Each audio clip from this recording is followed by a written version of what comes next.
Welcome to Live Palace Focus. I'm Dee and I'm joined by Stan here to discuss all the latest things with Palace. But before we get into the video, this video is sponsored by Manscaped.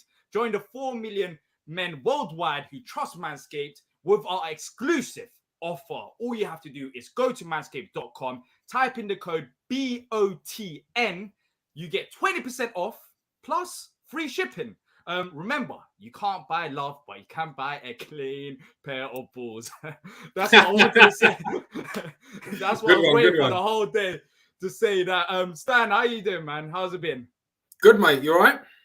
Yeah, I've been good, especially after that result on the weekend. Still got the cup, going, and then we got Premier League coming thick and fast. We had a little break, but now, all the players are coming back as well. Zaha, Maka, we're going to be talking about the Hartlepool game, talking about expectations from here onwards till the end of the season as well. And yeah, we'll be reading your comments and opening the lines as well. So you can join us. But as always, if you want to leave down your comments, we'll read them out, and you can leave a like and subscribe if you're new here as well. All of the usual stuff as normal. So Stan, let's start off with Hartlepool game. What a win. What a win for us. Started the game off fast, which was key because, as we've talked about here in the past, sometimes we're a bit too slow in the second half. We'll bring it up to speed. But this game was pretty much fast. And on another day, it could have been 4-5-0. What did you make of the game? I agree, really. I think had we taken all the chances that we had, we could have probably gotten a double figures, really, I think, with the chances that we had. But I think it was a good, solid, professional performance. I don't think you can say too much more than that, really, can you? Yeah. Well, there is more to say. And this is the conversation I want to get into. Talking about cup run. Next round, we've got Stoke. And I don't know about you, but with this manager, this is how I see it. With Patrick Vieira, a man who has actually won the FA Cup. And you look at the squad that we've got and the depth that we've got at times as well, when you look at a full-strength squad, it's ridiculous, the options that you can have on the bench. Most Premier League teams would want that. Do you think... I'm not gonna don't jinx it, but just tell me just what's in your heart. Do you think we can actually go all the way? Because how I see it is, I kind of underrated having an experienced manager, a manager who has won before. At times I was thinking about, it doesn't matter if he's won. What can he do as a manager? But we've seen the effects of Patrick Vieira at Palace. When we are 2-0 down in games, we've managed to come back against all the top sides. We've actually competed against them. There is a different feeling here. There's a different feeling to what we've seen in the last 3 to 4 years when under Roy would literally get knocked out every single time. How do you see it? Do you think that under Vieira, we have got a chance, especially considering the draw that we've got next round? I think under Vieira, whether it's league or cup, we've always got a chance. I think we've got to look at it that way. Every game we go into, there's always a chance under him because it's just very, very different. Can we go all the way? Man, I'm very superstitious when it comes to that, so I don't want to talk about it. Even I didn't mention that W word, the place that we could potentially go to. I don't mention it, but just a general feeling. So you think under Vieira, you're a bit like me. Under Vieira, you do get the feeling that things are maybe a bit different. Because in all honesty, look, people, of course, Stoke at home is a great draw. But even if we had, let's say, Man City, I'm not going to say we would have beat them.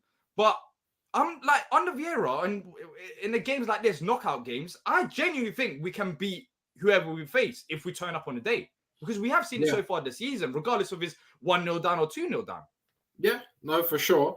I do think, obviously, that we just need to concentrate on winning the next 2 games now, though, as fans as well, because those 2 games are really, really important. But, I don't want to jinx it, mate, but...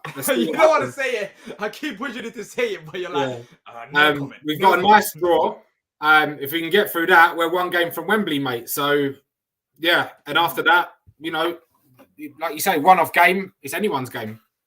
Exactly. Well, we'll be opening up the lines very shortly where you guys can join us and have your say on the matter. Do you think we can go all the way? Are you superstitious like me and Stan, where we don't really want to talk about it, but deep down... Yeah, don't call up if you think we can go all the way, yeah? Exactly. Too much of this nonsense already this week. Exactly. So let me read out some comments. Louis says, what's going on, Louis? He says, do you know the Hartlepool player you interviewed? Did he come up to you after the game? Yeah. I know him for about 10 years, so spoke to him after the game. In honesty, he had high praises for Palace and our support at home. He said, like, when I was at the game, I was just looking back and I was like, this is proper like support. Like this is proper. And coming from a professional player who's played at different levels of the game in various different stadiums, he had high praise for us. What did he say about Olise? He didn't talk about Olise. We're going to be talking about Olise. Done him 4 or 5 times. Yeah, exactly. So I don't blame him not talking about it. Luke says, up the Palace, we're on a massive upward turn. We're beginning to be winners. FA Cup finals. Lucas said it. I didn't say it. Lucas said it. I'm not gonna say the word. I'm not gonna say the F word or the W word as well, where we could potentially go. But if you do enjoy the stream, make sure to hit the like button. So let's get a bit into the game. Vieira spoke about Stan. I think he spoke about it recently. It might have been today or yesterday. He spoke about being more ruthless in front of goal. As I mentioned at the start of the video, I talked about we could have beaten them 4 or 5-0. What do you think it was on the day that we just couldn't score? Was it just being unlucky in front of goal? I mean, in the second half, that Mateta chance, that should have been, it was probably harder to miss. You know what? Like, that annoyed me because he just, like, literally, like, it had to hit him anywhere but there and it would have gone in. Do you know what I mean? And he was trying some, like, crazy little flick thing or whatever. Like, he should have just literally just poked it in. Do you know what I mean? Yeah, well... Their keeper made some great saves, to be fair. Like, their keeper made some great saves. But I think I agree with Vieira. I think we really, really, really need to be better in front of goal. And I think tomorrow's going to be a big test of that as well. Like, we need to go up there. You're saying, can we go all the way? We need to go all the way to Norwich and beat them.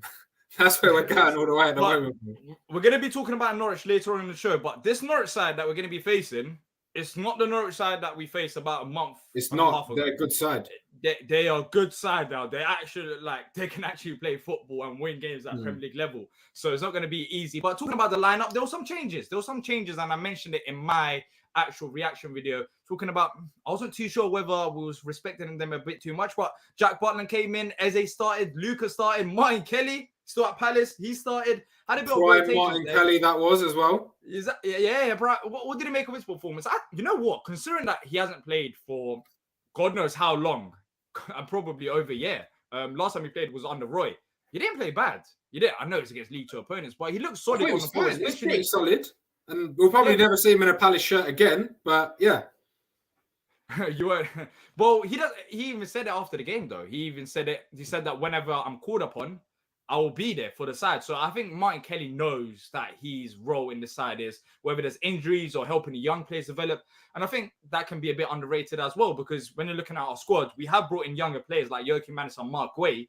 But if you're looking at the senior players, it's pretty much James Tompkins and Martin Kelly. So Martin Kelly probably still has a role behind the scenes that we don't. Yeah, I'd say he's good in the dressing room. His contract's at the end of the season, so I think he's done after that, right? So yeah, we got Benki Cam says Cheik, Zaha, Maka back soon. Well, I think they're back for this game. To be fair, crazy how we've been playing with so many men down. Everyone says Martin Kelly is like a miniature Pau Torres. He's got potential. Martin Kelly's got potential. Maybe 10 years ago, but I don't know. Isn't he like potential to be a star? Potential to do what? Nick says, "Go, Bolo, let's settle in for a good show. Looking forward to Stan bigging up Eyes return tomorrow." Yeah, we'll see. So we'll be talking about Jordan Ayew. Trust me, we'll be talking about him. But to talk about Jordan Ayew, you have to talk about one man. And let's start off with him then. Olise. I'm not apologising again. I've done enough of that. All right. Yeah. Every single time you speak to someone, apologise. No, you're not going to apologise. I'm not going to do that to you. But next time, just don't do that. Don't say that about Listen, Olise. I was on the post-match show, and every time I've criticised the player, Ayew, he got better. Olise, he got better. So I've written off Ferguson now because he's going to come in and play for England in 2 years' time. You're written off Ferguson already? Why? Because he ain't played in 2.5 years. Well, he played recently. He played against Tottenham, and then he came on. Yeah. What? He has played.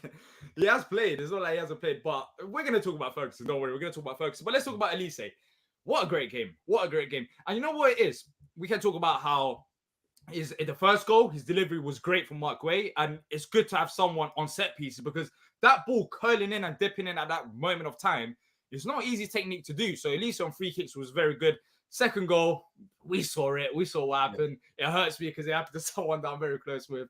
But it just shows the talent he's got. But Michael Olise, do you think now after that game as well, regardless of what Jordan Ayew was doing before, he is just ready for that spot?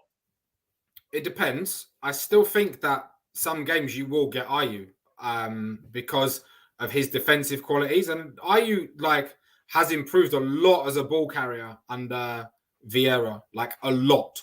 And then obviously you've seen some of his form, etc., etc. I think that for Norwich, just Olise, go at them, just go at them. Their fullbacks aren't great, so just he's got to burn them and burn them and burn them. Hesketh asks, what game of the season will Olise finally crack a smile in the post-match interview? When we win the... I'm not saying next game. I'm not saying it. Yeah, when we win next game. Did you see his post-match interview? No, I didn't see it. Mate, he smiled. No, he smiled a bit though. I saw a picture of him actually smiling after the game. The way he answered the questions was just brilliant. They were like, "Were you impressed with the assist?" Oh yeah, I saw that. You know who he reminds me of? Kawhi Leonard. Yeah. Oh, yeah, exactly. He was like, he's like, "What did you like most about your goal?" Nothing. He's like, I scored. I done my job. He gives me that calm vibe, and I like it though because on the field he does all the talking. Off the field, he doesn't need to do the talking because he's already done celebration. All the talking on the field. Exactly. He's like, I've done my job. Why should I celebrate? Give me Balotelli vibes, but not as crazy as Balotelli. I don't think Olise is. Bit of a mad comparison from me.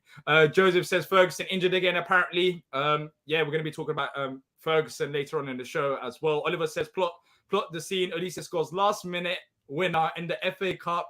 I'm not going to say the word. And keeps a straight face and runs out to the own half. Not saying this will happen, by the way. Luke says Olise will start another more now. Cam says, I shudder to think of Elise's link-up play with our strikers in the coming weeks. And everyone's saying Olise is definitely going to be starting. We've got Henry here who's going to join us. Henry, what a game. What a game. We were confident before the game as well. Thank you for joining us once again. Hartlepool, talk to me. What do you want to say? You're muted, mate. You're muted. Great. Great start. Great start. Let me unmute you. All right, that's you're on mute. Unless you want to speak on mute, that'd be different kind of talent. I think you can hear me. You hear me now? No, okay. I'm gonna say there we go. You have to give us subtitles, mate. Oh my god, that was weird. Anyway, it was a good game. It was a great game. I thought we could have won 6 or 7, but somehow the universe didn't want us to score in the second half. But I mean, it was just Olise was all they couldn't handle him. I thought he's just the way he carries the ball and he's always a menace for defenders. And I thought he could have actually scored more than one. But from the quality that we're seeing, I think he could have actually probably scored a hat trick. Yeah, with Olise, I'm looking at the bigger picture. What I'm looking forward to seeing the most is we've seen it in the past as well, where teams can just target Zaha.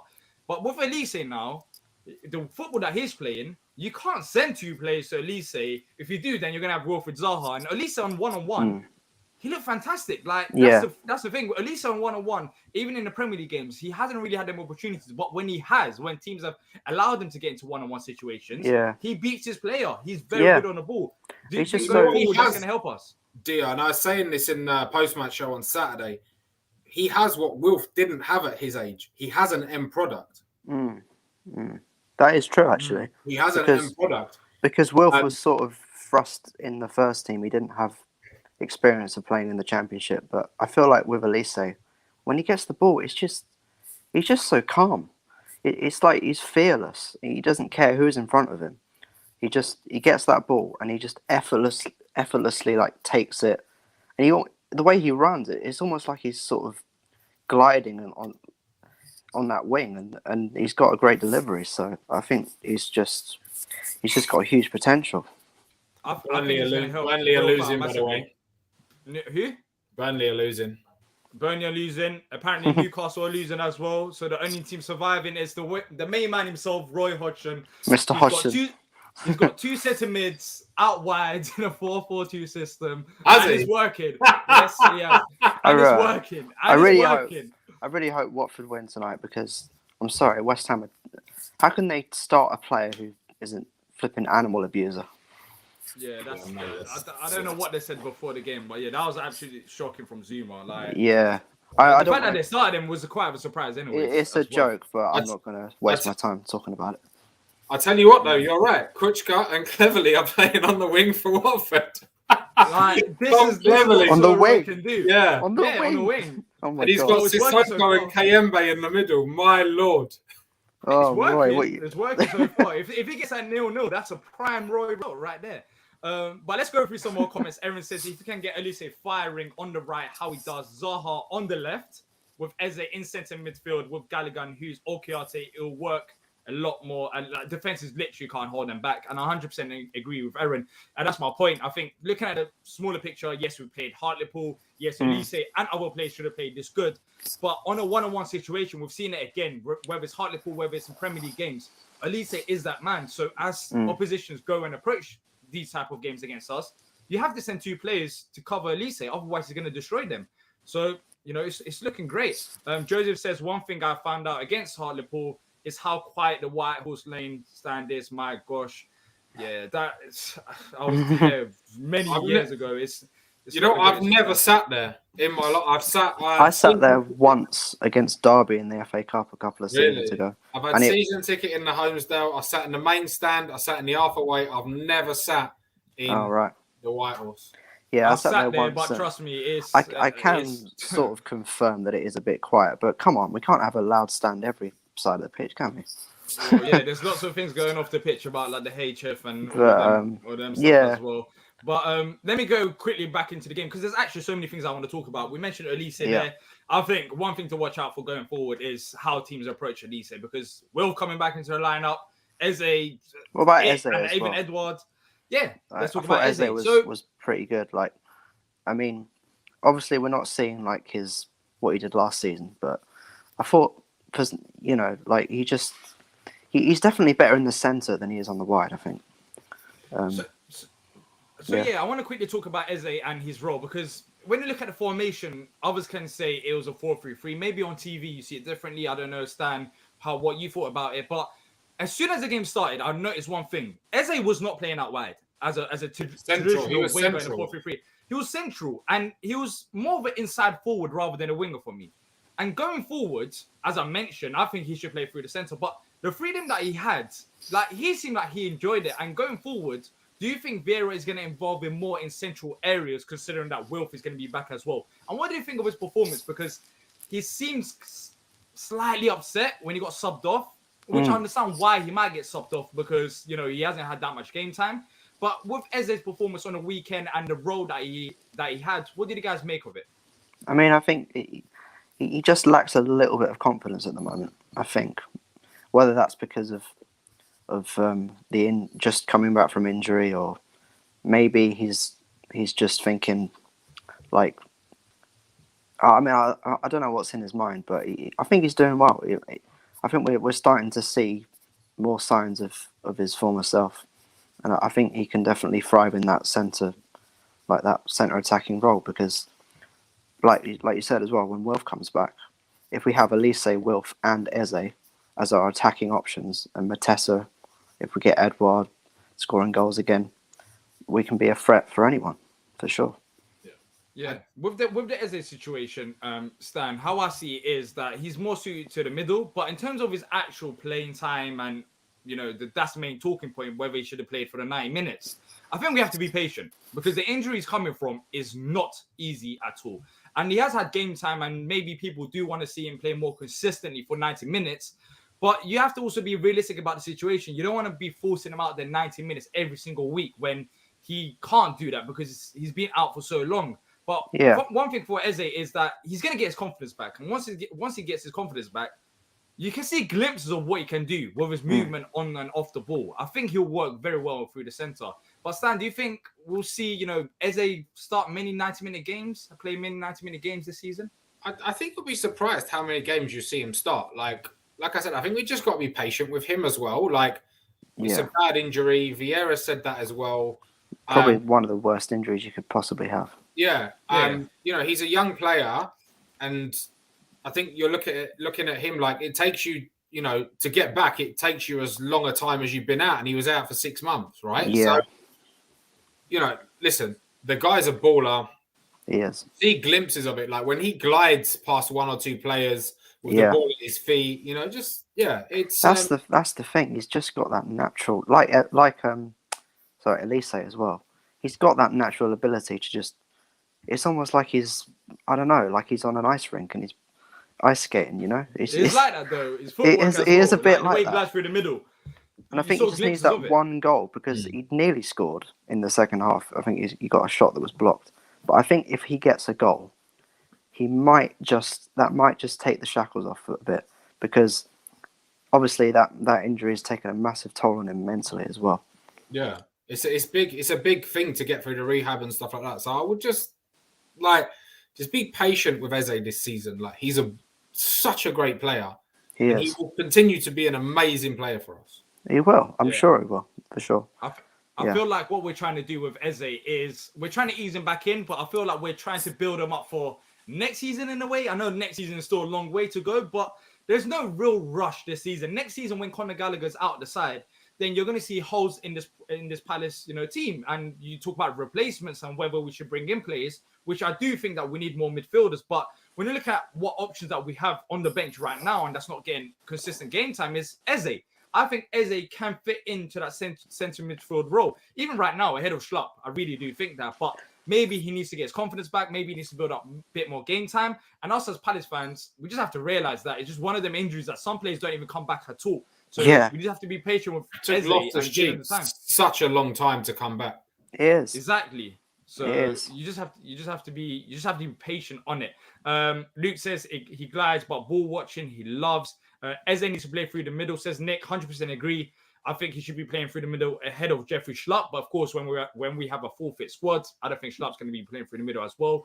Callum asked score predictions for tomorrow. We're going to be talking about the Norwich game. We are. We're going it's to a big game. It's a really big game for us. It's not going to be easy. It's not going to be No, easy. If you haven't watched Norwich, we'll explain why it's not.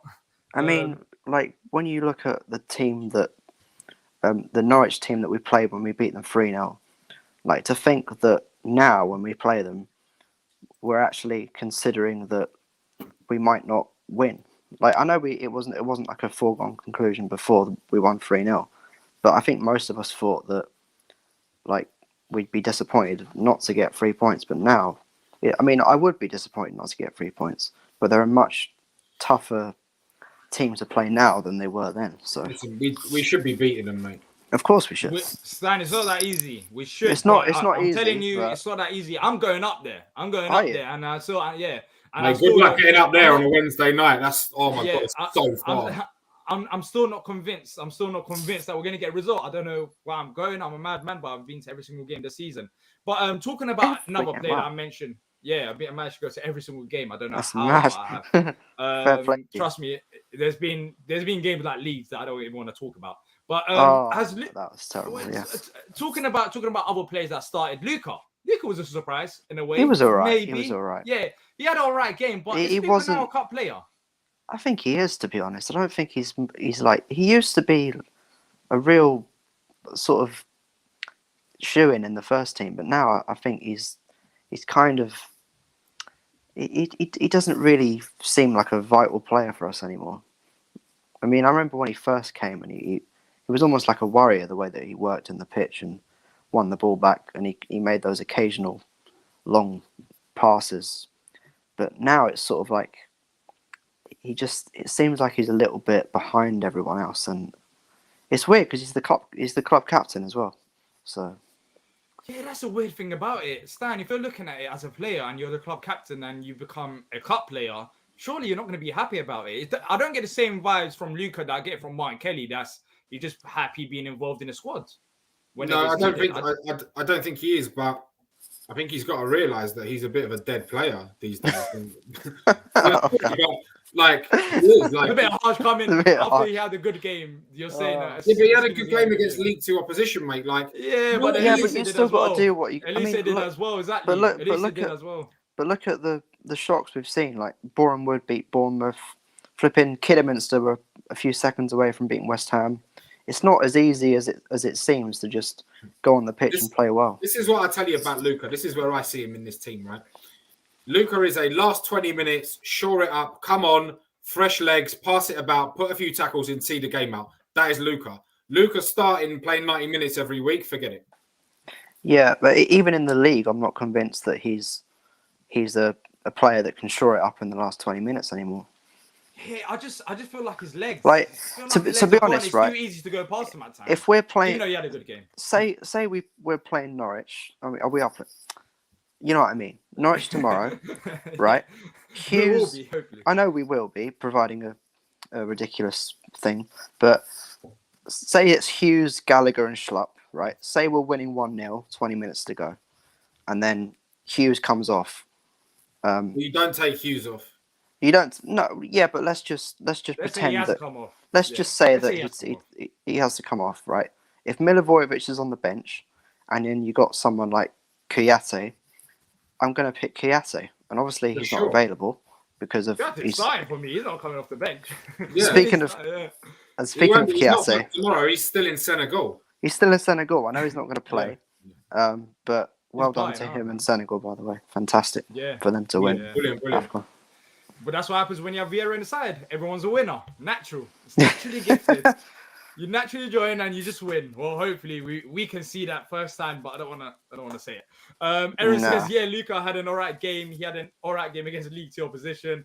His passing is poor lately. I don't think lately. It's been poor for a while now. It has. And his position is poor. Also, Luca can't fit into the squad anymore. I just think his legs are. I don't think his legs are there anymore. Especially in Premier League. His legs are gone, past him as well. and his head's gone as well, because the amount of times I saw him think about making a pass and being scared to make it was unbelievable against Hartlepool. He should just tackle and pass it sideways, and that's all we need from him. Tackle, pass it sideways. Goodbye. But I don't think Vieira gets us to play that passing style and keep the ball around the back. I don't think he's comfortable playing that style at all, because when he's under pressure, he just caves in now. He doesn't thrive under it. Yeah, it's interesting. We're talking about our captain. So it is our captain, and I have great respect for him, by the way. Yeah, for captaincy. For what he's done for us, this isn't like just any old player. He's been a big player for us for a few years. For sure, and he scored a couple of nice goals. I think he had that season where he scored 12, 10 of them penalties. Do you remember? He was unreal from the penalty spot. So you can't say it, but the here and now where we need to be winning games. Yeah, absolutely. It's not Roy Hodgson's Palace anymore. Do you know what I mean? So yeah, no, I think it's just. I think he's sort of a player from an era where we were just hoping to stay up, and now we want more than that. So I think we need to move him on in the summer. Yeah, for sure. We need the new midfielders 100%. Daniel says, trust Vieira knows what he's doing, lads. If he brings Luca on, it's for a reason. He would have learned from previous games. And I think, Vieira is learning as we go. As I mentioned, I know he's against Hartlepool, but in this game, we started off fast. There was no complacency. We went out there to do our job. After all them, we've seen them upsets and potential upsets with Kidderminster. We went out there, done our job, and was pretty much comfortable. I mean, we could have 100% have faith in Vieira. Yeah, I mean, we could have potentially Hartlepool could have come. We could have just taken our foot off the gas and thought, you know what, it's Hartlepool, we're bound to win. But they didn't do that. They were professional. They scored 2 goals early on. Should have scored more. But if you don't score more, don't concede. You can't really ask for more than that. Yeah. And we're still in the cup. Before you go, we've got Nick who's going to join us. So we're going to have to do a bit of rotation. Yeah. What's the score predictions for tomorrow? I think we're gonna. I'm feeling a 2-1 win. You don't sound confident about. Well, I'm not about to say I think we're gonna lose. No. I don't want to come on here and say that. That's the thing. Even if I think it, I'm not going to say it. But I'm not overly confident because I think it's a potential banana skin. But I'm relatively hopeful. I don't want to. Let me put it this way to you, mate. Okay, Norwich are 19th in the Premier League. Yeah, I Okay. know, but look at They've that. won is 4 in a not row. as Don't good get me as wrong. They've won 4 in a row. They're 19th in the Premier League. They have a goal difference of minus 32. And our front Yeah, three is ridiculous on this day. yeah, but We need to be positive here. I, We we, need we- positive. I'm not saying we're going to lose. I'm just saying I'm not overly confident we're going to win, but we got to back the boys. We got to go there and just Yeah. give our best performance, and that's all we can. Just have to hope for the best, innit? Yeah, well, Henry, thank you for joining us. And Cheers, hopefully mate. Thanks speak for soon. having me. Cheers, fella. lads. Yeah. Thanks. That was Henry. Look, we're going to be talking about Norwich in more depth. We've got Nick here. Nick, we're just finishing off the Hartlepool chat. doing, But Nick? thank you for joining us once again. Let's stand. So, Right, dude. we mentioned, as we mentioned, Olise, but there's a couple other players I want to go through. We talked about a goal, and Olise's role in them goals it was fantastic, and both of them what he can do on one-on-one situations. But for the strike up front, JP, what did you think? How he fared against the League Two opponents? I thought he done a good job, and the thing that stood out for me the most was his hold-up play. I can see improvements as the games have gone on. He looks better with his first touch. And the only thing about him, which as a striker you should probably one of the most important things, is in front of goal. He wasn't clinical enough, and he should have probably scored more goals. But there's improvements. Are you noticing them as well, Nick? Yeah, I am. He was unlucky not to get a couple on Saturday. To be fair, the Hartlepool keeper made a couple of really, really good saves. Although it could be argued that he did shoot right at the keeper. It took him a while to get into the game, I think. But he's making a lot of runs. I've noticed in the runs he's making. Maybe the players aren't noticing the runs he's making, but he's definitely drawing a couple of defenders away, which is good, which is leaving space for other players. Definitely my first choice. Ahead of Edward up front and ahead of Benteke to start, Whoa. Yeah. He knows where the goal is, man. He knows where the goal is. That's what you want from a striker. So does Eddie. Yeah, I mean... Yeah, this is true, but Eddie's been scoring from the wing. Yeah, but this is what I don't understand. People, even Edward not starting, maybe, as I talked about, rotations, but Edward has been carrying us when Wilf and Ayu's been gone. When you look at the stats, he scored how many goals? And I think he scored like 4 or 3 in 7 games, got 4 assists, something like along them lines. Why are we forgetting about him? I know we signed JP on a permanent deal, but let's not disrespect Edward in terms of what he's done for the team in recent form. If we're talking about recent form, I think, yeah, JP's been great, but Edward is up there as well. Like, maybe because we're used to it now. Look how many goals he scored as well. Like, he knows what a goal is. The problem we've got at the moment is we've got too many good players. You know, where it used to be, where it used to be, we knew the starting 11 and there were fringe players. We've got several different possible starting 11s where the squad isn't, or the 11 we put out isn't any weaker. Do you know what I mean? Before we had the first 11 and then there were maybe 3 or 4 that would be definitely something good to replace. Now, you could replace JP with Benteke, be just as good as each other. You've got Edouard, who's playing on the wing, could play up front. You know, are we even starting Zaha? How much? You know, I was talking to Chris about this on the match report, and he said, of course, you start Wilf. I argued that it all depends what Wilf you get. Do you get the Moni arguing one who's not doing as well, or do we get one that comes in that actually knows that he's got to earn his place and keep his place? Whoa. Moni, wait, I'm not going to let that slide. So Moni Wilf. So elaborate what you mean by that, Nick. Just a little bit petulant. When things don't go his own way, he does get the ump a bit. Which wouldn't be... He's had that for a while, hasn't he? Yeah. I mean, you could argue that he wouldn't be the same player without that. He needs that little bit of fire in his belly to get him going. Yeah, but he hasn't been as... I know we haven't seen him play for a while, but he hasn't been as involved as perhaps he could be. All right, he's getting on a bit now. We forget he's not young anymore. Maybe not as hungry anymore. But we've got other players who can do just as well as him, I think, now. You know what, Nick? Going to your point of like the fire in his belly, I disagree with it. I do, because listen, I love Wilf. He's my favourite ever Palace player. He's our greatest ever player. I'll never disrespect him. But you know what? Like, the fire in the belly should be like, I'm an absolute baller. Look at what I can do. Look at the career I've had with one club, really. I don't need to be angry or do anything to anyone. I should just go out and play my game. That's It's what not I as see. easy I as want that, that though. Wilf back. Stan, but it's not as easy as what you say, because I don't know about you guys, but if you're on the football pitch, there's different type of characters. There's characters who just play the game, even if they foul, they'll just get up, they'll continue with the game, no fuss. There's certain people who will constantly go to the ref, moan. There's certain people who will try to agitate other players. But Wilf, I understand why he does what he does, because that is who he is. And what baffles me the most is I've said it here. I've said it on many shows that we've done, that Will should have been, maybe going to the AFCONs was a blessing because he wasn't on form.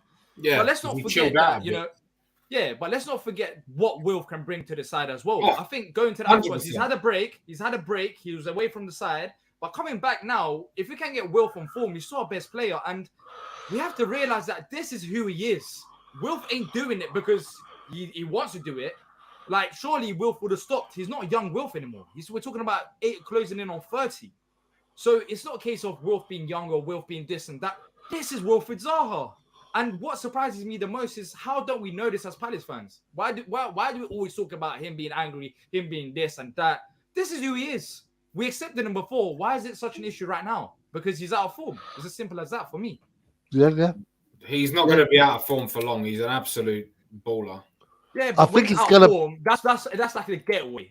As soon as Wilf is out of form, is his attitude, he's moaning too much, he's doing that. Like, that is the easiest thing to say about it. But that's who he is. Even when he's on form, Wilf isn't just smiling all game long. He does get agitated as well.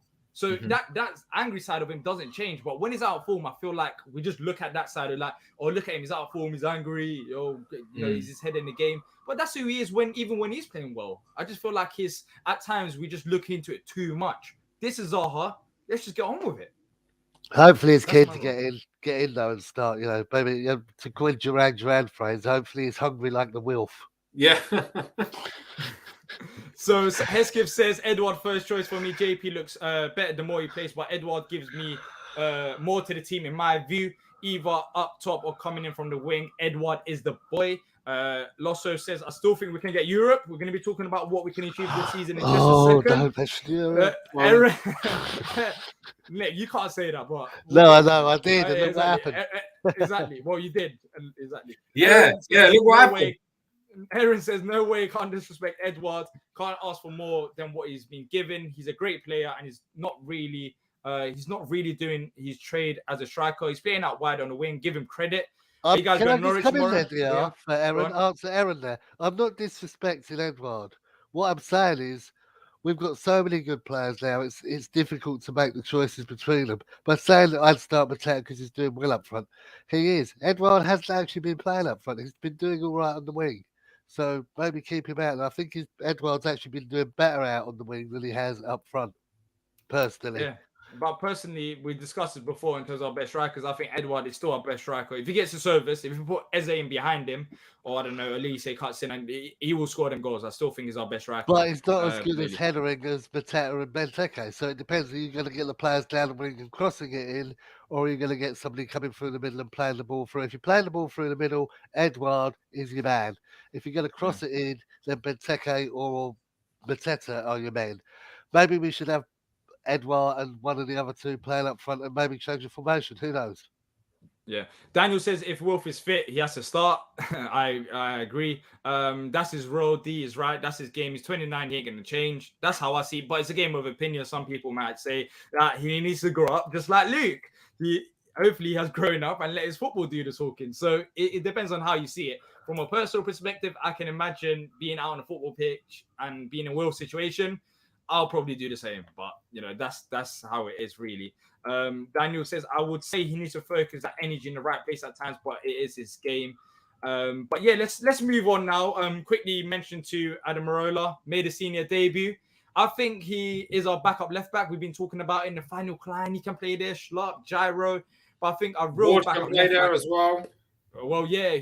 But technically, our actual left back is Adam Marola. It's good to see that Vieira gave him, good 5 to 10 minutes run out there, and he could have scored a goal as well on another day. So hats off to him for his debut. And it was interesting the way the subs worked there, wasn't it? Because he brought Klein on to play left back first of all, and then move Klein to right back to allow Teo to come on. He didn't just bring Teo on for the left back position and leave Klein off, which was Yeah, interesting. it's interesting. Yeah, Klein's played right wing for us, or like right wing back. I don't know what you want to call it, against Millwall. He's played left back against Hartlepool, then moved to right. I don't know if Vieira knows what position Klein can play. I still feel like he's trying to discover him. He's been a right back all his life, but he's playing in all these type of positions that I've never seen Klein play.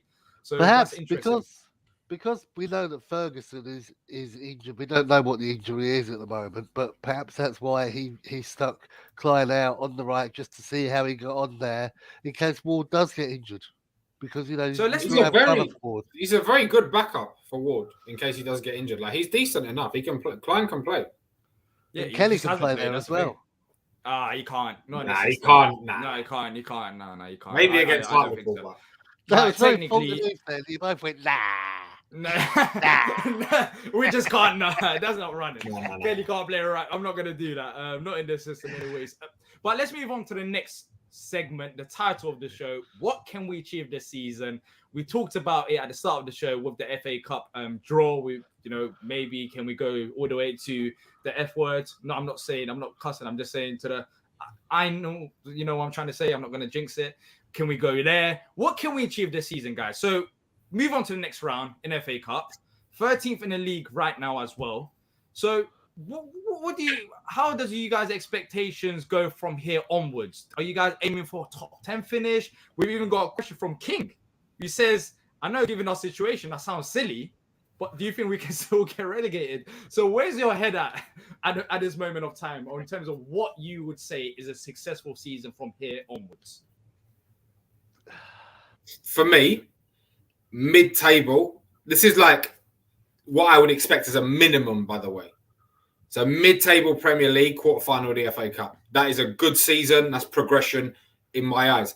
What can we achieve? Well, we won't talk too much about the Cup. We'll see what happens there.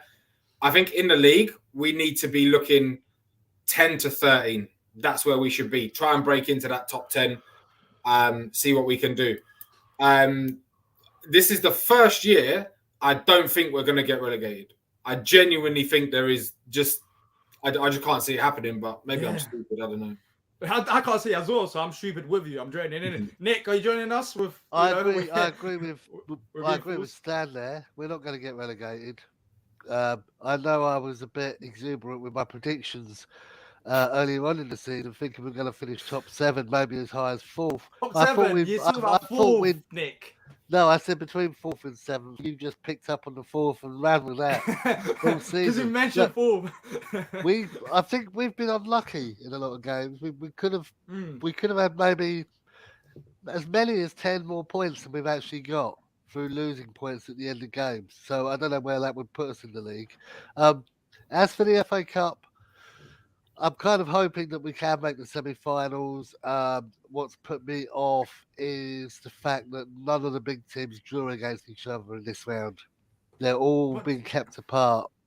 Now, whether that's down to just having one man picking the balls out, I think that's a bit iffy. Andy Cole there the other day.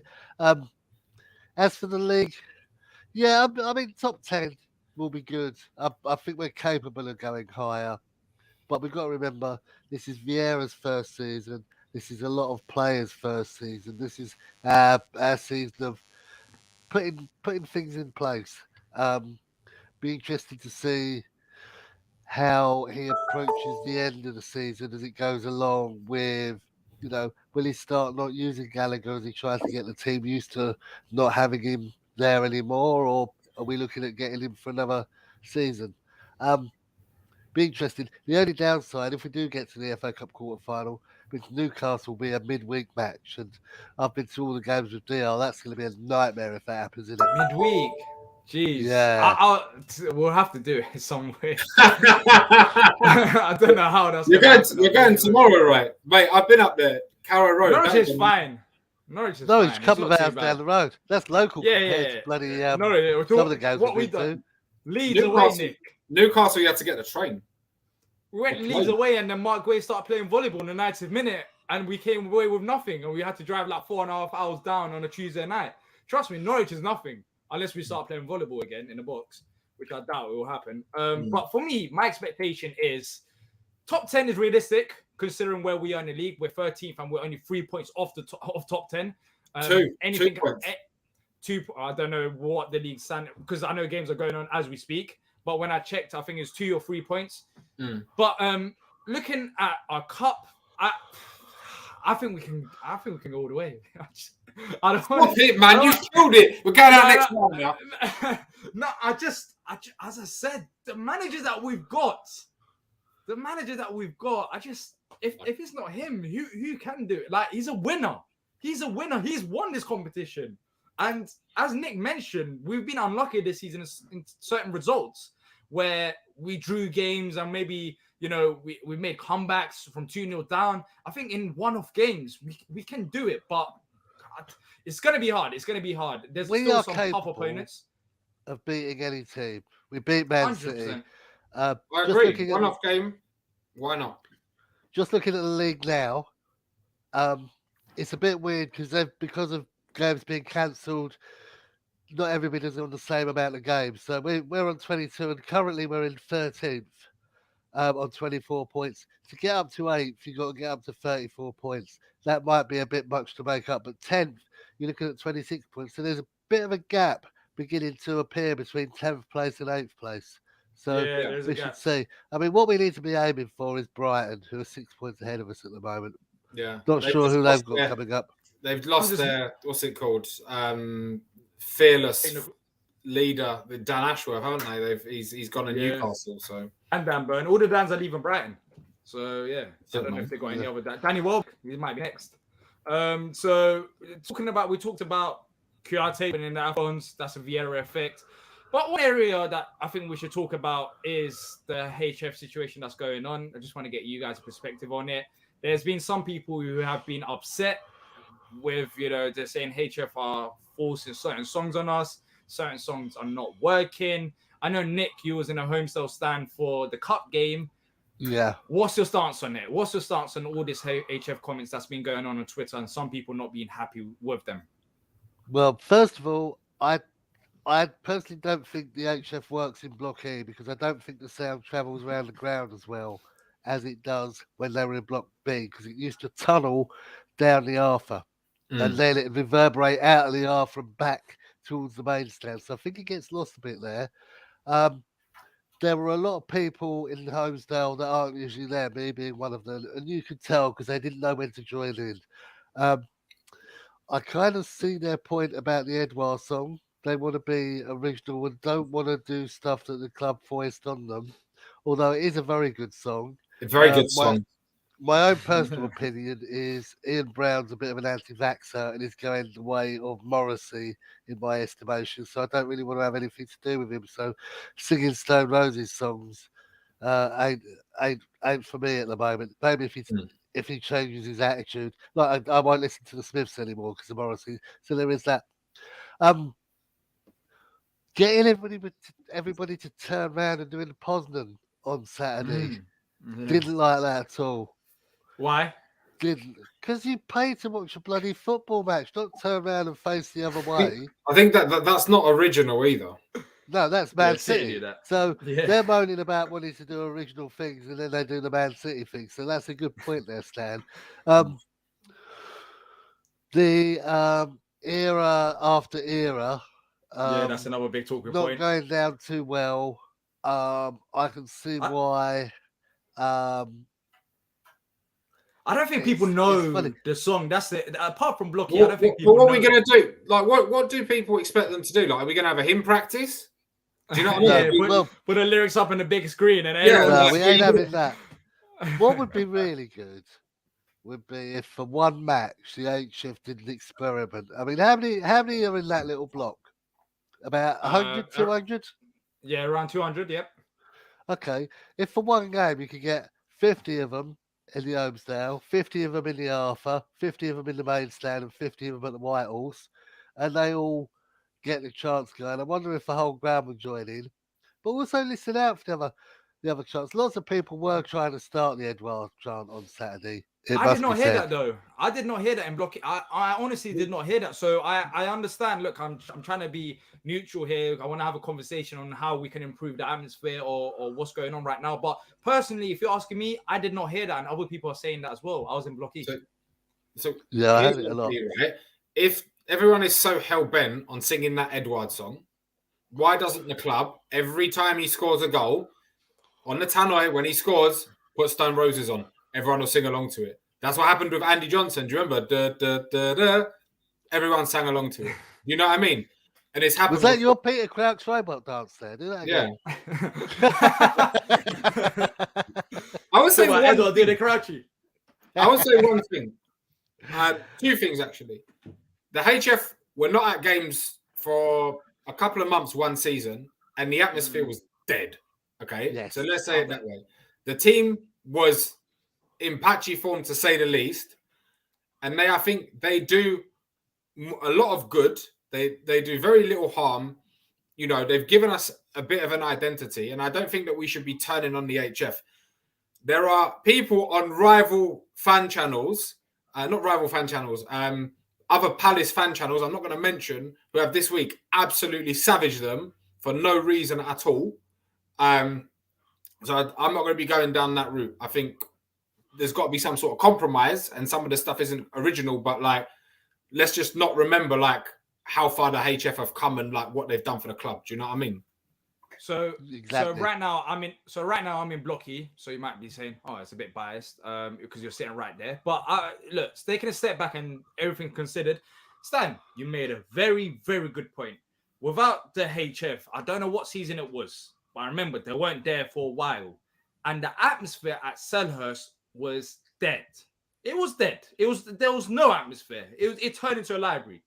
And that was one I was just thinking. I remember back in it, I was thinking, all right, this is a problem. And I think the club realized that as a problem, and then things got solved. I think it was around the block B, block E situation. I think there was a bit of disagreement between the club. So the atmosphere was awful.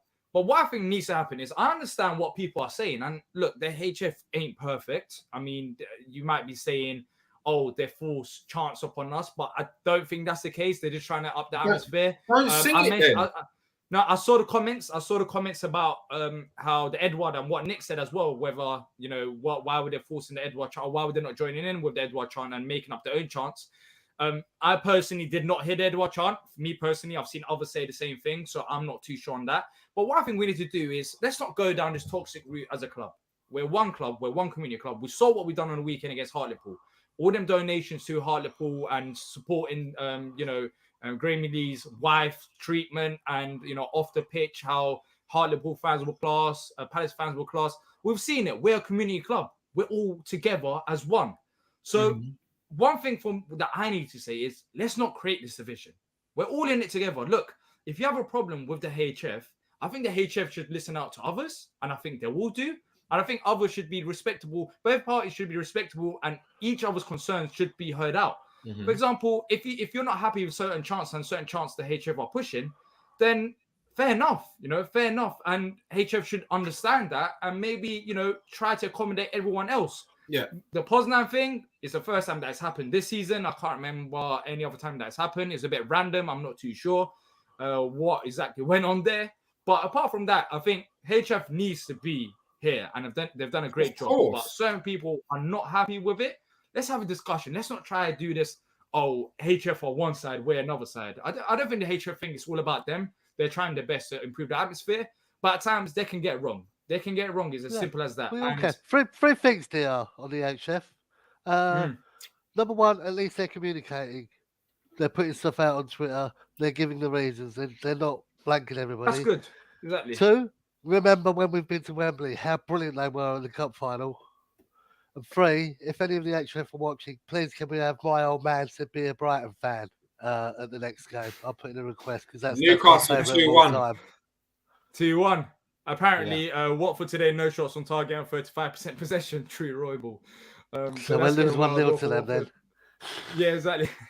But look, I don't think there's anything else to add. I think HF they do a great job. I know some people are upset about it, but I think both parties, people who are upset, I think we can work well together. If we just you need a bit of communication. Communication solves everything. But And I think I they've done a don't great get job why so far. people are upset though. I'm sorry, I just don't understand it. Like, what are you upset about? I Well, you think got- what people are saying is that the HF full songs and there's old songs that we used to have that we're not really saying anymore. It's like it's what the HF say. But then again, I would say maybe I've seen at times maybe people outside Blocky should start their own chants if you're upset about it, for example. Maybe Well, just- that's another yeah. thing. Maybe other people need to stand up as well. They're not But the look, be that's all what- and end all. Yeah, but If it's it good just enough, depends. You people can will get join in. That's the thing.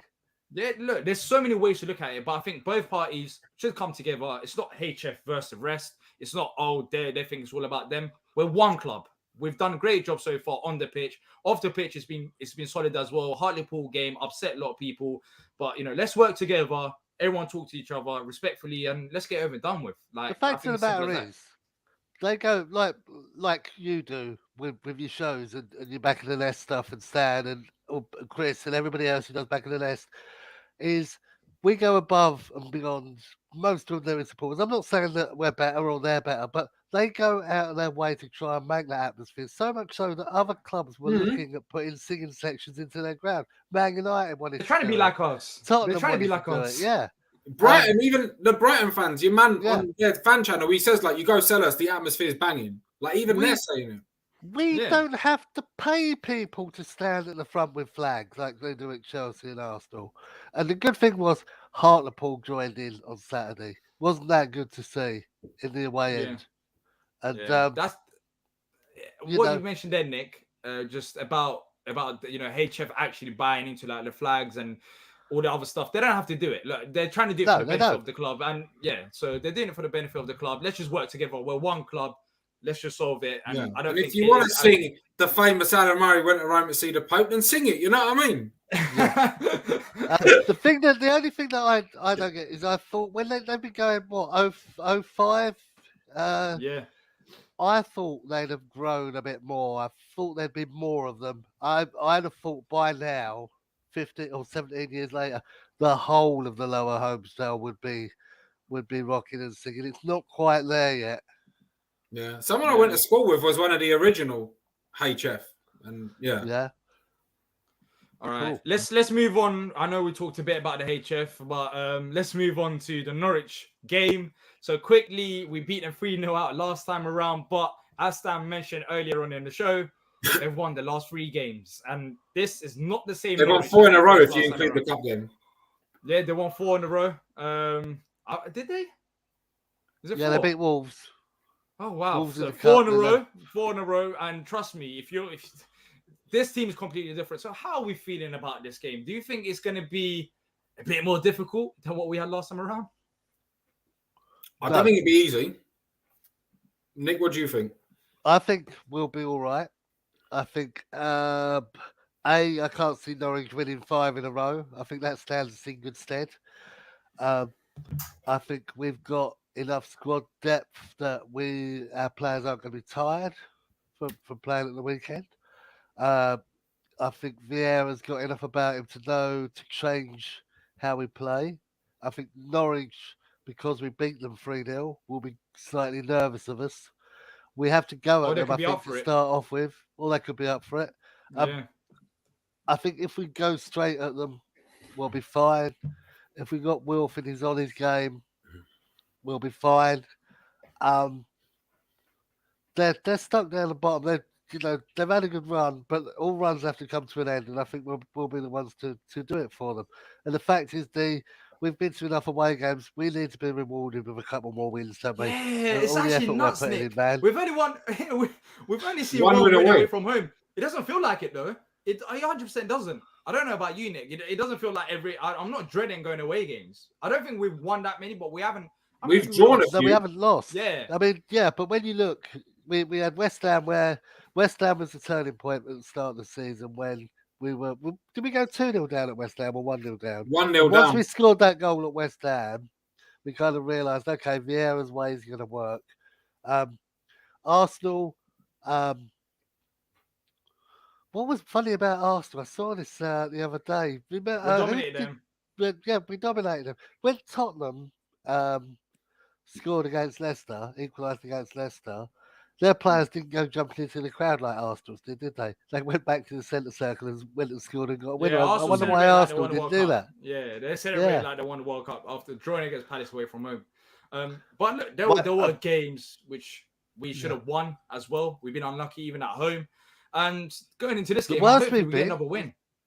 But the worst we've been is Brighton. If we can be much Yeah. better than we were against Brighton, yeah, that'll be better. But Norwich, Yeah, I but think we should comfortably beat them. Really do. Yeah, I don't think just- comfortably, but yeah. Just to let you know, completely out of this, Derby are 3-0 up at Hull City, and as it stands, they are 4 points from safety. That is I mad. want them to stay up. Me Want them to too. stay up, but that is crazy. Do you understand how crazy that is? They had minus Burnley 21 just points. equalised. Man United. Oh, Rodriguez my just days. scored. They're just. Let That's me know all right, start they're about up Man to 14 United, man. points now. Yeah. But let's still 10 quickly points talk about the behind us. lineup and score predictions before we end it. So we talked about Wilf potentially being back into the side. For me, he starts in this game. Another potential player who could be coming back, Maka. So in terms of starting lineup, who do you guys think that Vieira will put into the 11 ahead of in this game? Maka won't start. No He way. might come on towards the end. I just don't Vicente see- in I don't goal. want Schlupp to start midfield though. What do you guys think Yeah. about that? Do you think Schlupp is going to start midfield again? I think Eze is going to start. But he's, Yeah. I don't know. Olise. Hopefully in midfield ahead of Schlupp. Olise will start, but not in central midfield. No, I think he'll start Ayew ahead of Olise. If it's down to the wing, I think Ayew will start. No, I think we've really missed Jordan. Surely. What? Are you trolling? We No, missed. I'm not, because Olise can play the other wing. What, Yeah, you know but what? they play he's on been both doing wings. well down that right. He's been doing well down that right hand side. Why would you But want to at change least it? we could see how much we've been missing Ayew. I think you're going to Can see Ayew. You might see Ayew, Brentford or Chelsea because we need him because of his defensive work. You will not see him tomorrow. Maybe off the bench, but you won't see him. We have got a Fucking lot of Wilf, games please. coming up. That's true, Olise. Stan, isn't it? February's chocker. Yeah. Mm. So I think you'll see Eze start. I think you'll see Olise start. Wilf on the other side. Edouard through the middle is how I would go to Norwich to beat them. Yeah, for me, it will be the usual back four: Joachim Andersen, Mark Guay, Ty, and also we got Woody on the right. Midfield three, I would have to stay with who's Conor Gallagher and Eze. I really want Eze to start through the middle because I want to see him have that freedom. We saw glimpses of it, even though he's playing out wide against Hartlepool. And starting on the right hand side, Olise on the left. I'll say Wilf, or they can rotate. It depends. And then up front, for me, Edouard or JP. I'm not really that fussed, but Wilf has to start. And Schlupp shouldn't start in midfield. Luke that's there what I have saying to say. Ayew, Olise and Zaha up front. So he's looking at Zaha in the middle. Maybe he played well As a against City, but I striker. don't know if you want to play Zaha in this game through the middle. Maybe he could play through there, but I just think I'm not too sure just to think- start. Are you? You know what? They've got one of their fullbacks is decent, Max Aarons. I'd love to see Yeah. Olise against him. Yeah, We one-on-one were linked with situation. him, I weren't love we, to for a see. bit. Yeah. We were linked And with him as well. why did I didn't understand why did Norwich put Campbell out on loan? I thought he was They one sold of him. their best players. They sold him. Did they Sort of. sell him Yeah, or they- out on loan? I know yeah, it Bad didn't do attitude. Yeah, they sold him. I'm not too sure what exactly went on behind the scenes, but Campbell, Aarons, I've seen them. They've grown massively in terms of their actual footballing abilities as well. They were at Norwich's academy, and I've seen a couple times play back in the day. Luke says, "Who's Gallagher, Schlupp, Aarons, or Spence to Palace next season?" So let's wrap this up now. It's been a long show. I don't know how we managed to talk about it for over an hour now. But score predictions. How do you feel about this game? I'm gonna start off. We're getting a win. Come on. We have to get a win. We have to get another away win from home, and this game should be it. I'm going to go for 2-1. I don't think it's going to be easy, but I can see Wilf being on the score sheet, and let's say Will Hughes. Why not? What do you guys think? 3-1, Palace. I think Mateta. I think Ayew will score. Oh, It's Zaha. losing. I'm going What would you 2-0 think is Palace. Eddie with both.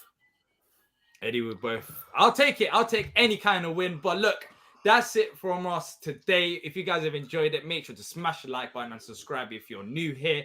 as I mentioned at the start of the show, we are sponsored by Manscaped. So if you guys want to, go over and check Manscaped out and have 20% off plus free shipping, go over to Manscaped and put in the code BOTN for that. And thank you to Manscaped for sponsoring us.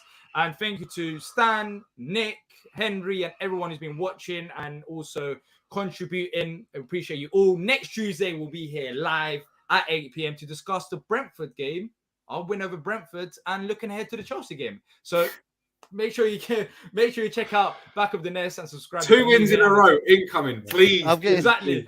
I'm getting a boat to Brentford from Waterloo, picking it up at 10 o'clock in the morning on a booze cruise. I'm going to be ruined by the time the match starts, so you might be holding me up when we get there, DL.